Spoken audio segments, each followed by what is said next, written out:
মক্কা শরীফের পাশে অলৌকিক ঘটনা দেখতে পান আল্লাহর রাসূলের দাদা হযরত আব্দুল মুত্তালিব। মক্কাবাসীরা তখন গভীর ঘুমে আচ্ছন্ন। আব্দুল মুত্তালিব সেদিন রাতে কাবা শরীফের ছাদের উপর দাঁড়িয়েছিলেন। হঠাৎ করে সেদিন আকাশে তিনি প্রজ্বলিত আলো দেখতে পান, যেটা আরবের পূর্ব থেকে পশ্চিম দিক সমগ্র বিশ্বে ছড়িয়ে পড়েছিল। আলোটি দেখে আব্দুল মুত্তালিব অনেক অবাক হয়ে যান।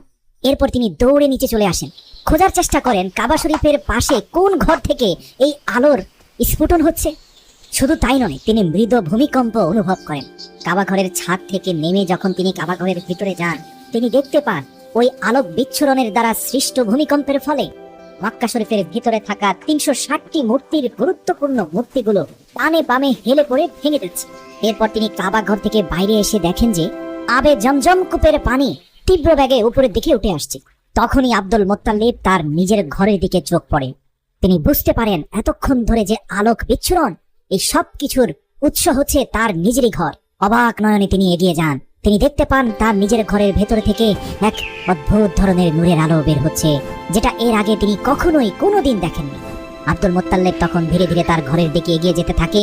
কাছে গিয়ে তিনি দেখতে পান যে আল্লাহর রাসূলের মাতা মা আমিনার কোলজোড়ে এক ফুটফুটে শিশুর জন্ম হয়েছে, যার শরীর থেকে প্রস্ফুটিত হচ্ছে অলৌকিক নূর, যেই নূরের আলোয় পুরো বিশ্বময় অন্ধকার দূর করে আলোক বিচ্ছুরণ ছড়িয়ে পড়েছে। এই অন্ধকার রাতে দিনের থেকে উজ্জ্বল নূর চারপাশে ছড়িয়ে পড়েছে। সুবহানাল্লাহ! এটা দেখে আব্দুল মুত্তালিবের চোখ দিয়ে পানি চলে আসে। মূলত গত কয়েক মাস ধরে তিনি সব অলৌকিক ঘটনা একের পর এক দেখতে পাচ্ছিলেন। বিশেষ করে আল্লাহর রাসূলের জন্মের 2 মাস পূর্ব থেকে মক্কা শরীফের চারপাশে আব্রাহা ঘিরে ফেলে মক্কা শরীফকে ধ্বংস করার জন্য। তার বাহিনীতে 13টি বড় হাতি ছিল। আব্দুল মুত্তালিব আব্রাহাকে নিষেধ করে যে তুমি কাবা ঘরকে ধ্বংস করতে যেও না, এটা আল্লাহর ঘর, এটা তোমার জন্য বিপজ্জনক হবে, এটা ধ্বংস থেকে দূরে থাকো। কিন্তু আব্রাহা তার কোনো কথাই শুনতে চাইছিল না।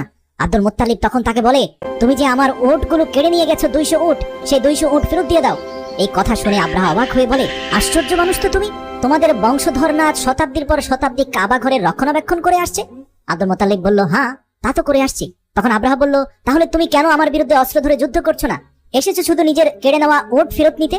আব্দুল মুত্তালিব বলল, দেখো আমি উটের মালিক, আমার উট আমাকে ফেরত দাও, কাবা ঘরের মালিক তার ঘর রক্ষা করবে। এই কথা শুনে আব্রাহা তার উটগুলো ফেরত দিয়ে দিল। আল্লাহু আকবার! আর সেখান থেকে উট ফেরত নিয়ে সরাসরি কাবা ঘরে গিয়ে কাবা ঘর জড়িয়ে ধরে, হাজরে আসওয়াদ জড়িয়ে ধরে আব্দুল মুত্তালিব অঝরে কাঁদতে লাগলো আর বলল, হে মালিক, আমি অসহায়, আমি ক্ষমতাহীন, সকল ক্ষমতার মালিক তো তুমি। তুমি তোমার অলৌকিক ক্ষমতা দিয়ে এই বাহিনীকে প্রতিহত করো, তোমার ঘরকে রক্ষা করো। আল্লাহ তাআলা সাথে সাথে দোয়া কবুল করলেন। আর আব্দুল মুত্তালিব এক অদ্ভুত শব্দ শুনতে পেয়ে মাথা তুলে সেই শব্দের উৎস খোঁজার চেষ্টা করলো। অতঃপর দেখতে পেল পূর্ব দিক থেকে এক বিশাল পাখির ঝাঁক অগ্নিময় পাথর আঁকড়ে ধরে এগিয়ে আসছে। আব্দুল মুত্তালিব এক দৃষ্টিতে পাখিগুলোর দিকে তাকিয়েছিল আর মনে মনে ভাবছিল, এটাই হয়তো আল্লাহর কাছ থেকে প্রেরিত রহমত, যেটা আজ কাবা ঘরকে রক্ষা করবে। প্রতিটি পাখির মুখে একটা পাথরের অগ্নিগোলক, 2 পায়ে 2টি পাথরের অগ্নিগোলক ছিল, অর্থাৎ পাথরের টুকরোগুলো অগ্নির মতো জ্বলজ্বল করছিল। কিন্তু আল্লাহর কি অলৌকিক রহমত, এই অগ্নিগোলকগুলো পাখির মুখ বা পায়ের চামড়া পুড়িয়ে দিচ্ছিল না। দেখতে দেখতে আবাবিল পাখি পুরো কাবা শরীফকে ঘিরে ফেলেছে, এমনকি তারা দীর্ঘ কয়েক মিনিট পর্যন্ত সেখানে তাওয়াফ করেছে। তারপর সেখান থেকে সোজা উড়ে চলে গেল আব্রাহার হস্তি বাহিনীর দিকে। প্রিয় দর্শক, আপনাদের জানিয়ে রাখি, আজও যদি আপনি কাবা ঘরে যান, আপনি দেখতে পাবেন রাতের 3টার পর তাহাজ্জুদের সময়ে এই সকল পাখিরা কাবা ঘরের চারপাশে উড়ে উড়ে তাওয়াফ করতে থাকে। তো যাই হোক, এখান থেকে উড়ে গিয়ে আব্রাহার হস্তি বাহিনীর উপরে সেই অগ্নিখণ্ড নিক্ষেপ করে। আল্লাহু আকবার! মুহূর্তের মধ্যে তারা ভুলুণ্ঠিত হয়ে পড়ে। পরিস্থিতি এমন হয়েছে যে প্রতিটি পাথর সৈন্যদের শরীর ভেদ করে ঢুকে যাচ্ছে। মুহূর্তের মধ্যে সকল সৈন্য মারা যায়, এমনকি আব্রাহা সেখানে মরে ভর্তা হয়ে যায়।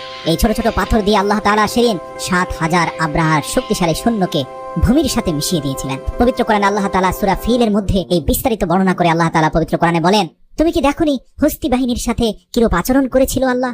তিনি কি তাদের চক্রান্ত নস্যাৎ করে দেননি? তিনি তাদের বিরুদ্ধে পাঠিয়েছিলেন ঝাঁকে ঝাঁকে আবাবিল পাখি। আল্লাহু আকবার! তো প্রিয় দর্শক, যেমনটা বলছিলাম, আব্রাহার হস্তি বাহিনী পরাজিত হওয়ার পর থেকে আব্দুল মুত্তালিবের অন্তর ছটপট করছিল। তিনি বুঝতে পারছিলেন কোনো বড় ধরনের কিছু ঘটতে যাচ্ছে কাবা ঘরের আশপাশে। তারপর থেকে তিনি প্রতিদিন কাবা ঘরের ছাদের মধ্যে রাত কাটাতেন। আর যখন দীর্ঘ 2 মাস পর তিনি এই প্রস্ফুটিত আলোক ছটা দেখলেন এবং দেখলেন মা আমিনার কোলজোড়ে এক ফুটফুটে শিশু সন্তানের জন্ম হলো, যার শরীরের ভিতর দিয়ে নূর প্রবাহিত হচ্ছে, তখন তিনি বুঝলেন যে আরবের অন্ধকার দূর করার জন্য এই সে প্রদীপ যা আজ ধরায় নেমে এসেছে। শিশু প্রিয় নবী হযরত মুহাম্মদ সাল্লাল্লাহু আলাইহি সাল্লামকে কোলে নিয়ে পরের দিন আব্দুল মুত্তালিব কাবা ঘরের সামনে চলে আসেন এবং তার নিজের প্রিয় উট জবাই করে গরিব দুঃখী মানুষদের খাবারের আয়োজন করেন। তার ছেলে আবু তালেব ছিল অত্যন্ত মহৎ হৃদয়ের, সেও আনন্দিত ছিল পিতা মরা মোহাম্মদের জন্ম নিয়ে। তাই তো নিজের আব্বাজান আব্দুল মোত্তালিবের পরামর্শ অনুযায়ী উট জবাই করে সবাইকে খাবার দাবার খাওয়ানোয় ব্যস্ত সময় পার করছিল আব্দুল মোত্তালিব। এর মধ্যে দেখা যায় আব্দুল মোত্তালিবের বড় ভাই পবিত্র কোরআনে যার ব্যাপারে একটা সূরা নাজিল হয়েছে, তার নাম হচ্ছে আবু লাহাব। সেও আল্লাহর রাসূলের আকিকায় এসে যখন দেখলো এখানে গরিব দুঃখী দুস্থ মানুষরা খাচ্ছে, সে না কুঠিয়ে ঘৃণা প্রকাশ করে সেখান থেকে চলে গেল। আসলে আবু লাহাব অত্যন্ত অহংকারী মানুষ ছিল। প্রিয় দর্শক, আপনি জেনে অবাক হবেন, আল্লাহর রাসূল সাল্লাল্লাহু আলাইহি ওয়াসাল্লাম দুনিয়াতে আসার তথ্য ইয়াহুদীদের কাছে জানা ছিল, কিন্তু তারা অত্যন্ত কষ্ট পেয়েছে যে শেষ নবী তাদের বংশে না এসে আরব বংশে এসেছে। এর জন্য ক্রোধে ক্রোধান্বিত হয়ে যখন ইয়াহুদী পণ্ডিতরা আলোচনায় বসলো, তখন তাদের মধ্যে অনেক গণক ছিল। তারা বলল যে ইতিমধ্যে শেষ নবী পৃথিবীতে এসেছে এবং তা আরবদের বংশধরের ভিতরে এসেছে বলে ধারণা, কারণ অমুক রাত্রিতে আমরা আকাশে উজ্জ্বল আলোক বিচ্ছুরণ দেখেছি কাবার আশপাশে। ইয়াহুদীরা একসাথে বসে এসব কথা বলছিল, আর এই জন্যই তারা উঠে পড়ে লাগে টাকা পয়সা খরচ করে তাদের অনেক লোককে আরবের ভিতরে ছড়িয়ে দেয়, যাতে নবুয়াতের সিলমোহর পিঠের সেই চিহ্নকে দেখে সেই শিশুকে কিনে আনতে পারে, যাতে সেই শিশুকে ইয়াহুদীরা নিজেদের দলে ভিড়িয়ে নিতে পারে। যারই ধারাবাহিকতায় অনেক আরব মহিলারা টাকার বিনিময়ে ইয়াহুদীদের এজেন্ট হিসাবে মক্কার প্রতিটা ঘরে ঘরে গিয়ে আল্লাহর রাসূল সাল্লাল্লাহু আলাইহি সাল্লামের খোঁজ করতে থাকে। বিশেষ দাগের মাধ্যমে শিশু নবীজিকে তারা খুঁজে বের করার আপ্রাণ চেষ্টা চালায়। প্রিয় দর্শক, এরই মধ্যে বেশ কয়েকটি দিন পার হয়েছে। গরিব দুস্থদের মাঝে আল্লাহর রাসূলকে উদ্দেশ্য করে আকিকার অনুষ্ঠানও শেষ হয়েছে। এবার আল্লাহর রাসূলের নাম রাখার পালা। যেহেতু মক্কার খাদেম ছিলেন আব্দুল মুত্তালিব তথা আল্লাহর রাসূলের দাদাজান, সেখানে তিনি সাপ্তাহিক মিটিং এ বিভিন্ন বাচ্চাদের নাম ঘোষণা করছিলেন, বিশেষ করে গত এক সপ্তাহে যেসব বাচ্চা জন্ম নিয়েছে, এবং প্রত্যেকটা বাচ্চার নামকরণের সাথে সাথে সেখানে আনন্দ মিছিল হচ্ছে। আব্দুল মুত্তালিব সেখানে তার মৃত পুত্র আব্দুল্লাহর ছেলে তথা মা আমিনার কোলজোড়ে আসা শিশু শেষ নবীকে কোলে নিয়ে কাবা ঘরের সামনে আসলেন এবং সেখানে আল্লাহর রাসূলকে হযরত আসওয়াদ তথা ইব্রাহিম আলাইহিস সালামের রেখে যাওয়া সেই জান্নাতি পাথরে হাত স্পর্শ করালেন।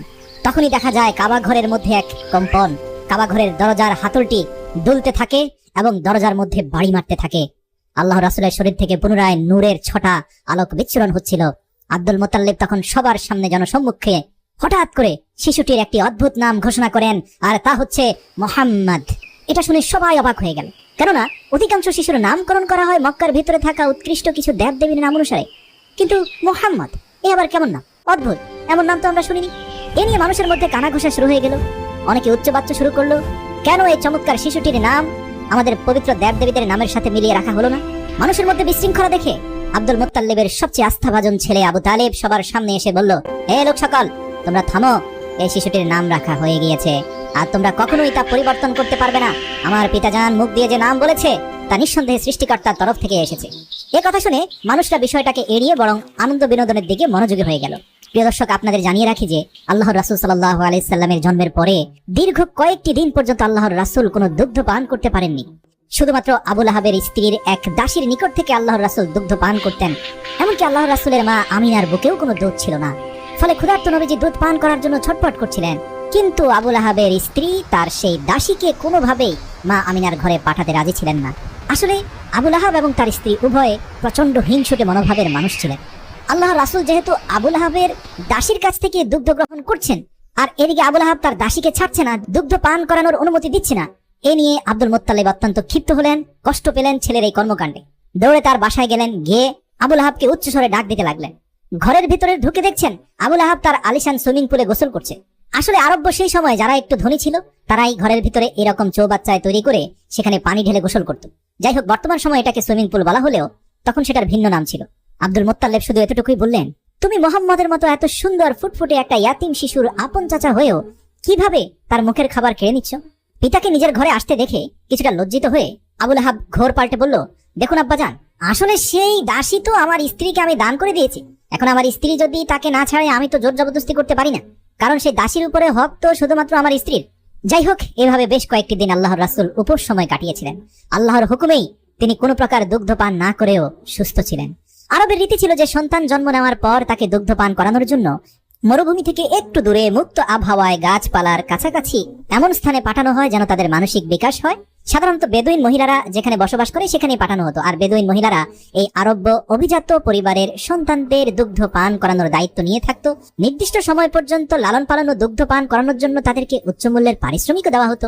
এটা আসলে সে সময়ের একটা আরব্য রীতি ছিল, কারণ সে সময়ে আরবের অভিজাত পরিবার মরুভূমি থেকে মুক্ত আবহাওয়ায় এজন্যই পাঠাতো তাদের সন্তানদেরকে, যাতে তারা সেখানে গিয়ে বিশুদ্ধ আরবি শিখতে পারে। কেননা মক্কার আশপাশে আরবের উচ্চারণ থেকেও বেদুইনদের আরবি উচ্চারণ অত্যন্ত শুদ্ধ এবং নিখুঁত ছিল।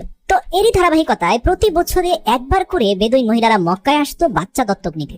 এবারেও অনেক দম্পতি মক্কায় এসেছে। এর মধ্যে একজন দম্পতিকে দেখা যায় তারা বেশ ক্লান্ত ছিল, আর তাদের উটটাও বেশ ক্লান্ত হয়ে গিয়েছিল, কারণ মরুভূমির উত্তপ্ত গরমের মধ্যে দিয়ে অনেক দূরের পথ পাড়ি দিয়ে এখানে আসতে হয়েছে তাদের।